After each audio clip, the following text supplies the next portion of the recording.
အခုလက်တလောလေး online မှာ AI နဲ့မုတ်စားတဲ့ဗီဒီယိုတွေတော်တော်လေးဆော့လာတာမြင်ရတယ်ပေါ့နော်မုတ်စားတဲ့ဗီဒီယိုဆော့တာကိုတော့မပြောလို့ဘူးဒါပေမဲ့လေမုတ်စားတဲ့ဗီဒီယိုတွေမှာဒီလိုမျိုးတွေပေါ့နော်ကိုယ့်ကလေးကိုပြန်စားနေတာတို့ကြောင်တို့ခွေးတို့စားနေတာတွေမြင်ရတာလေတော်တော်လေးကိုစိတ်အဆင်မပြေဘူးတိလား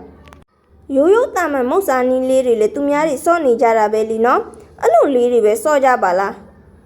ကိုသားသမီးကိုပြန်စားနေရယူမြင်ရတွေ့ရတာကြီးကလေတော်တော်လေးကိုအဆင်မပြေလို့ပြောရတာနော်ဒါရီကငါတို့နိုင်ငံကမှမဟုတ်တာသူများနိုင်ငံကဟာရီလို့တော့မပြောနဲ့နော်ဒီနိုင်ငံမှာလည်းဒီလိုမျိုးစောတာတွေတော်တော်လေးကိုများလာလို့ပြောတာပါ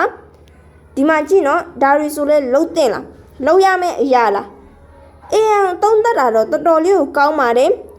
ဒါပေမဲ့အကျိုးရှိတဲ့နေရာမှာပဲအသုံးချကြပါလို့ပြောချင်တယ်မဟုတ်ကဗီဒီယိုတွေရှောက်လုပ်ပြီးငွေရည်မယူကြပါနဲ့လို့နော်